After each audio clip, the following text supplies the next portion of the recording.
પુરુષને વેમ છે, બાયુ બુદ્ધિ નથી. એ આપણો વેમ. બાયુ પાસે બુદ્ધિ ને રૂપિયા બે હોય, પણ પતિના હોય ત્યાં સુધી પોતાના ન વાપરે.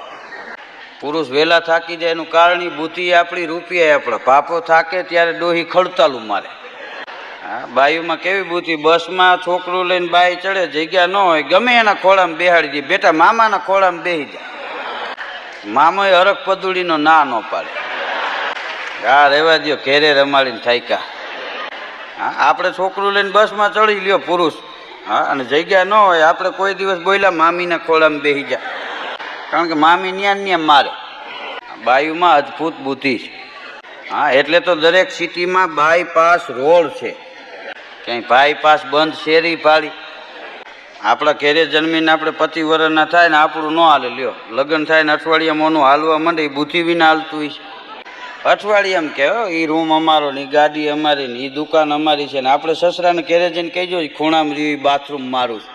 હા, બાયુમાં અદભુત બુદ્ધિ છે. હા, બજારેથી એક ભાઈ ઘેરે ગયો ને, એની ઘરવાળી હાથમાં થેલો લઈને તૈયાર થઈને બહાર નીકળતી હતી. આમ કઈ બાજુ? બજારમાં જાઉં ખરીદી કરવા. પણ શું લેવું તારે? નવું વેણ્યું લેવું કે? વેણ્યું તો હું સોમવારે લઈ આવ્યો હતો, એ કાલે ભાંગી ગયું. બોલો કે કાલે તો હું ઘેરે નહોતો. આ કોની વાંહે તરણાટી બોલાવી? હા, બાયુમાં અદભુત બુદ્ધિ છે. હા, પુરુષને વેમ છે ને એવો બાયુને વેમ છે કે અમને પુરુષ દુઃખ દે. ખોટી વાત. પુરુષની તાકાત છે બાયુને દુઃખ દઈ શકે. બાયુને બાયુ દુઃખ દે. કાં સાસુ હોય, કાં જેઠાણી હોય, કાં નણંદ હોય. સાસુ છે ને જમાદાર, જેઠાણી પોલીસ, નણંદ CID, ઝીણી વાતું લાંબી કરે. સાસુને એ ખબર નથી કે અમે એક જમાનામાં આ ઘેરે વહુ બનીને આવ્યા હતા, 36 વર્ષ ફરજ બજાવી, એમાં પ્રમોશન મળ્યું. એને એમ કે ડાયરેક્ટ થઈ ગયા. નણંદને ખબર નથી કે આપણે કોકની પાપી થઈને જવાનું છે.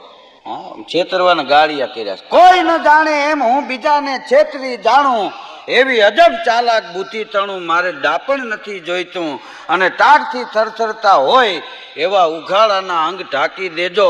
નકામા મૃત્યુ દેહ પાછળ ખડકાતું મારે ખાપણ નથી જોઈતું. અને કવિતાના મર્મ સમજીને ન મળે કોઈ દાદ દેનારા, તો એવી બેકદર મહેફિલનું મારે આમંત્રણ નથી જોઈતું. છેતરવાના ગાળિયા કર્યા. તમે જુઓ, છાપું વાંચો લ્યો. હા, વહુ ચા બનાવે ત્યારે જ પ્રાઇમસ ફાટે. એની હાવ એ 27 વર્ષ હવા ફરી, કોઈ દી પ્રાઇમસે અવાજ કર્યો? કેમ જાણે ચંપા વહુની રાહ જોઈને બેઠો હોય, એ આવે ને ધડાકો કરી. છેતરવાના ગાળિયા. હા, ખરેખર. તમે જુઓ, હાઈવે રોડ માથે નીકળો લ્યો, એક વાહન ફૂલ લાઇટ મારે ને સામે વાળો ડીમ કરી નાખે, બાજુમાં નીકળી જાય. બે ફૂલ લાઇટો મારે ને એક્સિડન્ટ થાય, ઘેરે લઈ આવવા દેવું. હાહુ ફૂલ થાય, વહુને ડીમ થઈ જવું. ક્યારેક વહુ સૈડ્યો મારે હાહુને ટમટમિયું કરી નાખવું પડી. હામાં ફૂલ થાય ને એક્સિડન્ટ થાય, એને વાંધો ન આવે, ડ્રાઈવર મરી જાય. હા, વીમા ન હોય કોઈને. બાપ દીકરો બહાર બેઠા હતા ને, એમાં રસોડામાં ધડીંગ દઈને અવાજ આવ્યો. તેના બાપાએ છોકરાને કીધું, એટલે હું ફૂટ્યું જોઈએ તો બેઠો બેઠો કે બહેણી ફૂટી કાચની. પણ આ બેઠા બેઠા કેમ ખબર પડી? અવાજ ઉપરથી. જા તો ખરા, તારી હોવે ફોડી તારી માએ? તો કે મારી માએ. પણ આ બેઠા બેઠા કેમ ખબર પડી ગઈ? કે જો કેટલી શાંતિ છે. હા, નહીં તો તમારી તાકાત છે નિરાયતે છાપું વાંચી હગો, અટાણે જોટ મારીને લઈ લીધું હોય. હા, વહુ ને કે મીઠાની તાણ છે ને, આમ છે ને તેમ છે ને. જો એનાથી ફૂટ્યું શું કે ખબર? કાચ ફૂટે એ તો સારું લાભ થાય. લગ્ન છે એ ખાલી જગ્યા પૂરવા જેવું. એક દીકરો ને એક દીકરી હોય ને, દીકરીના લગ્ન થઈ જાય ને મા બાપને એમ થાય કે મારી દીકરીની ખોટ જીવનમાં કાયમ રહે. પણ દીકરાના લગ્ન થાય ત્યારે એવું નક્કી કરી લે કે મારે એક દીકરી સાસરે ગઈ તો આજથી આ બીજી દીકરી આવી ગઈ તો કંકાસ ટળી જાય કાયમ માટે. બોલો, પછી ઘર નો રે, ગ્રહસ્થી આશ્રમ બની જાય. હા, ધરતીનો છેડો ઘર. હા, ઘેરે થાય કાંઈ એને હિમાલયમાં જવાથી ફાયદો નથી થતો. હા, એક જણો ગુજરી ગયો, પાપ પુણ્ય બે હરખું હતું. તો એને કીધું કે બોલ તારે ક્યાં જવું છે? કે ક્યાંય નહીં, સ્વર્ગમાં નહીં, નરકમાં નહીં, વચમાં દુકાન કરી દો.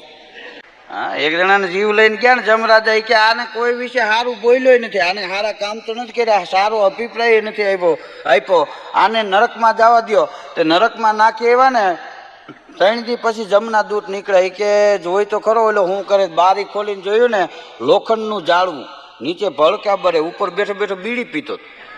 2 દૂત તો 2 ભાનથી પડી ગયા. એકે જરાક વળી જીગર રાખીને પૂછ્યું કે આ નરકનું નામ સાંભળે હાથમાં ફફડવા માંડે, તું નિરાયતે બેઠો બેઠો બીડી પીશ તો હું કે ખબર, હું ભોગવીને આવ્યો એ માયલું એક ટકોય નથી. ઘેરે કેટલો દુઃખી થયો છે.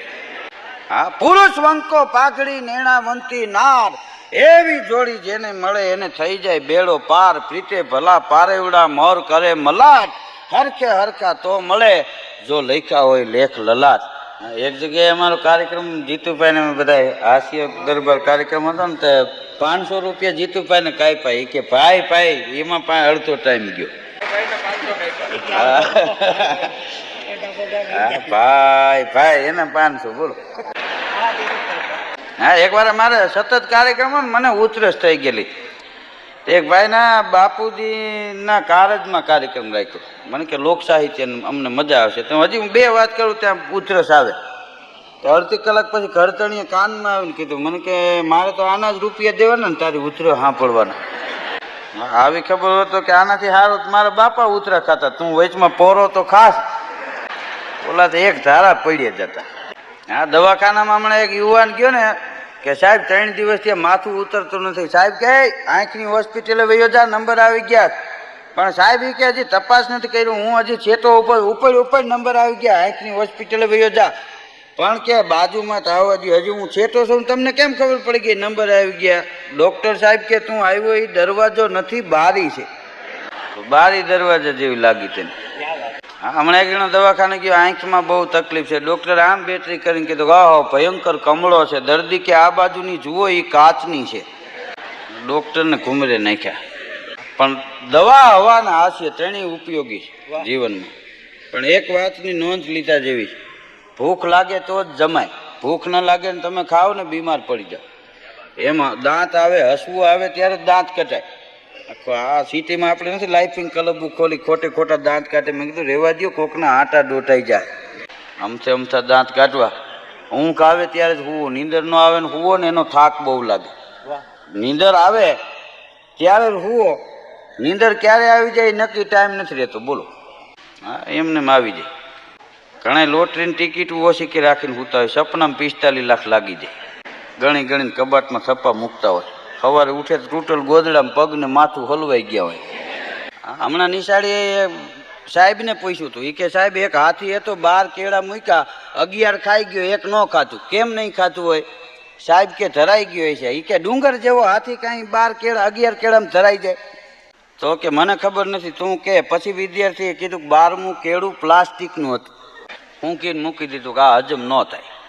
હા, બીજે દિવસે એનો વિદ્યાર્થી આવ્યો. કે સાહેબ 12 કેળા મૂક્યા ને હાથી આવ્યો ને, હાથી હતો પડકે, એકેય ન ખાતા. કેમ નહીં ખાતા હોય?